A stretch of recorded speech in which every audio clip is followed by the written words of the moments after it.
A confused JD Vance now says that Biden opting out of running for re-election is a threat to democracy. Now, I want to remind you that in the aftermath of the failed assassination attempt against Donald Trump, MAGA was saying calling Trump a threat to democracy is what almost got Trump killed. They attached themselves to this line. When leftists said Trump threatens democracy, they incited the shooter, a Republican shooter with a Republican father with access to a firearm that many of us on the left would not have wanted him to have access to. So it makes no sense. But just consider the double standard. Saying Trump's a threat to democracy is inciting violence. And yet here is JD Vance saying that Biden deciding not to run is a threat to democracy. Clear these guys don't actually care about democracy. They don't care about the will of the voters. They just care about power. What I find so profoundly crazy about this, Charlie, is for literally years, I have been told that my party is the threat to democracy because, there was a riot on January the 6th at the U.S. Capitol. Because Trump incited a riot to prevent a peaceful transfer of power. It's a little heavier than what JD Vance is suggesting. Or because Donald Trump used constitutional means to try to challenge the results in 2020. Now, you had a bunch of Democrat billionaires get in a room with Barack Obama and Nancy Pelosi and decide that the president of the United States wasn't allowed to run again. If that isn't a threat to democracy, I don't know what is. And I think that a lot of Americans, whether they agree with my politics or President Trump's politics, they think this is a little creepy. You shouldn't be able to do this to the sitting president. I was thinking something about JD Vance is a little creepy. United States. I don't care what his politics are. You should have to win the trust and the support of voters to run for president in this country. Kamala Harris hasn't done that. And frankly, neither has anybody else in the Democratic Party. The only person who did it, we may not like him, is Joe Biden. And it's bizarre to me how just quickly they threw him out when his political prospects looked bad. So listen, a couple different things here. First of all, JD Vance continuing to remove any remaining shred of doubt about why his likability and favorability is in the toilet. But I guess Republicans don't really think Biden is too old after all, right? Because now that Biden is out, they're saying, oh, this is a threat to democracy. He should have stayed in. I guess he's not really too old to run. And by the way, now that Trump's the oldest nominee in American history, we certainly don't want to talk about that. So maybe age doesn't really matter. But let's address the kind of alleged anti-democratic nature of this. We can, let's just be honest. Kamala Harris is going to be the nominee. It's abundantly clear. She convinced the delegates. She lobbied the delegates. The delegates like her. She's going to be the nominee.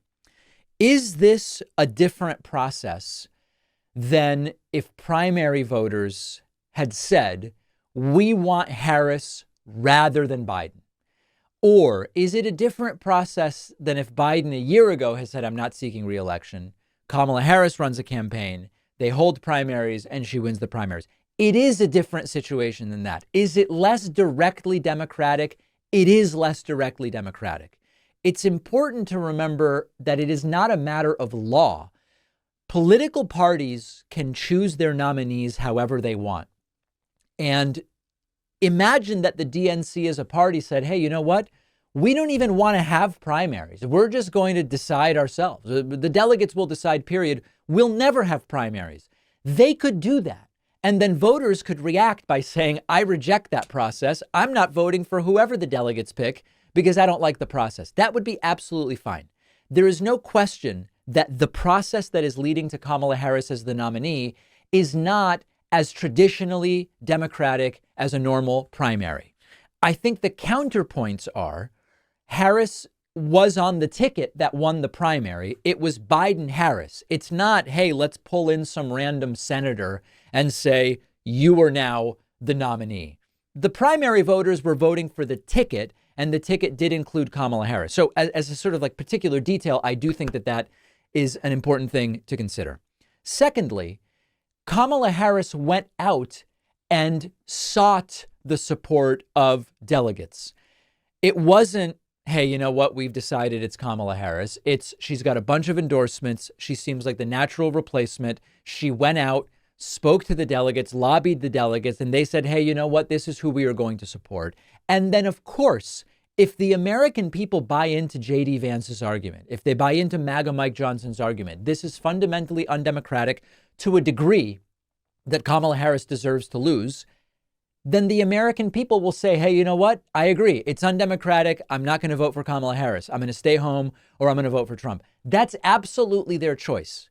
The early indicator from the record upon record upon record, just gobs of money being donated, small dollar donations primarily to Kamala Harris, it seems that the "this is anti-democratic" argument is falling mostly on deaf ears. Let me just go back to one other aspect of this one more time. You know, they whined and whined and whined that President Biden was too old and not capable of another term. And now they whine and whine and whine that he dropped out.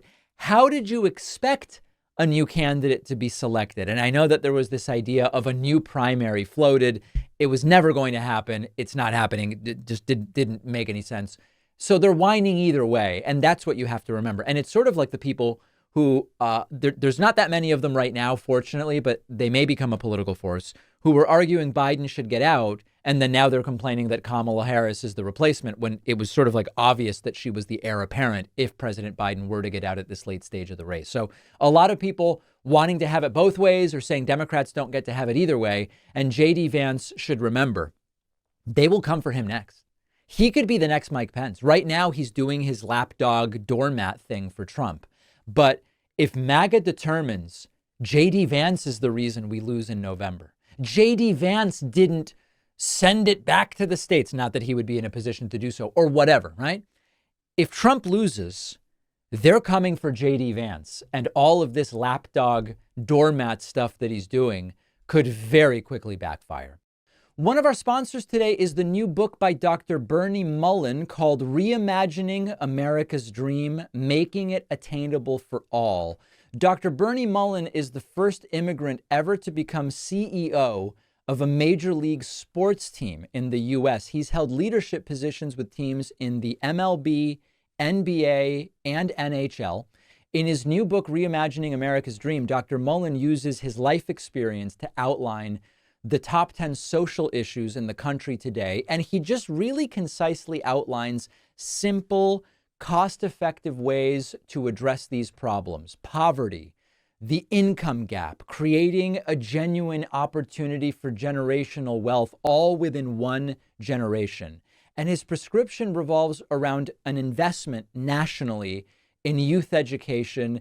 And it is a really fascinating series of ideas, combined with a national ethos campaign called PAL, P-A-L, which stands for Peace and Love, designed to help bring us back together as an actual united nation. All proceeds from Dr. Mullen's books go to the Aspire Difference Foundation, benefiting single-parent families with preschool children. Pick up your copy of Dr. Bernie Mullen's new book, Reimagining America's Dream, today at davidpakman.com/dream.